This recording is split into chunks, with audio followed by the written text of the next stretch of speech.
Eric Davis was a phenomenal player. He was terrific, especially in the late 80s. But for some reason, I feel that he's forgotten. Um, I just don't know why. I feel like he's forgotten, but he's definitely a player that during his time and when he was healthy, he was a stud, a complete stud. He was putting up numbers that not too many players were doing it during his time or even throughout baseball history. So have we forgotten about Eric Davis?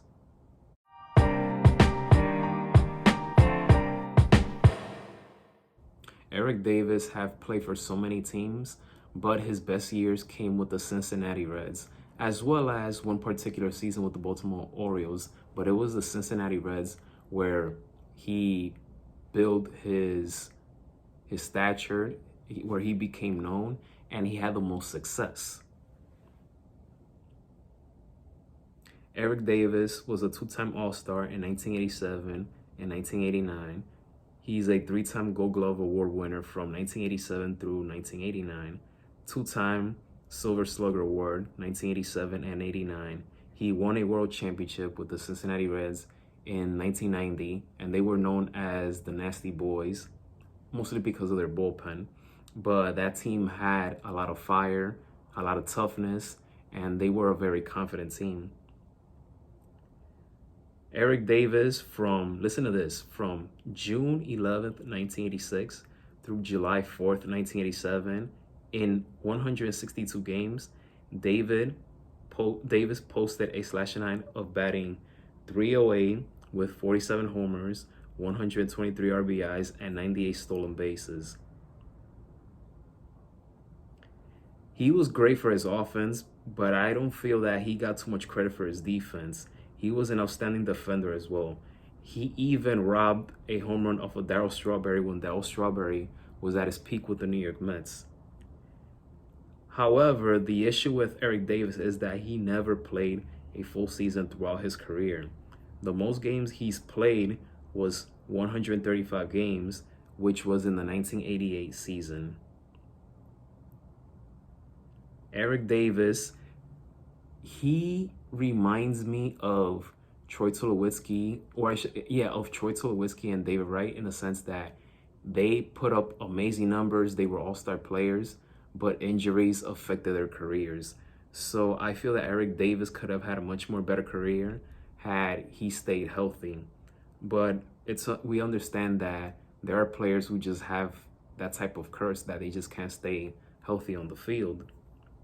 Eric Davis, he also endured a lot in his life. He survived colon cancer. He was comeback player of the year in 1996. He came back better than ever. I feel that the 1997 Baltimore Orioles team is one of the best teams to not win a ring, because that team had a little bit of everything. And if you watch the interview on MLB Network with Eric Davis, he said it himself that he had fun playing in Baltimore. He had a great 1998 season with the Orioles. He also hit a home run in the ALCS in 1997 against the Indians, which that was the team that they ended up losing to in that year. So Baltimore defeated the Indians in 96, but they lost to them in 97 in the championship series. But he could have had a second ring with the Orioles that particular year if they had beaten the Indians, because I feel like they would have had a shot to beat the Marlins. But I could be wrong.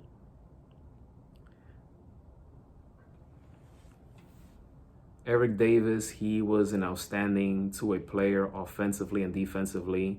He was also a magician when it came to stealing bases. I feel like at that time in the late 80s, him and Ricky Henderson were putting up incredible numbers in that regard. But I decided to make a content about Eric Davis because I feel that he is forgotten, because it's been so long. He last played in 2001, which I think it was with the Cardinals. I started watching baseball in late 99, and I got to see him play for one season with the Cardinals, which was in 2000. But it was with the Cincinnati Reds that he had the most success. He played in the majors from 1984 through 2001. And Eric Davis, I wish he would have stayed healthy.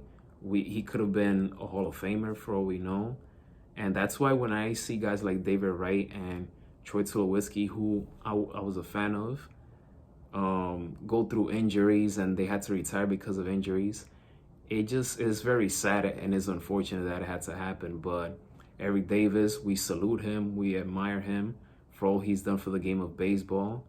And I just hope that more players coming after him, or that come after David Wright and Troy Tulowitzki as well, that they are able to produce, but most importantly, to able to stay healthy, because we don't like seeing good players perform so well and then their careers cut short due to injuries.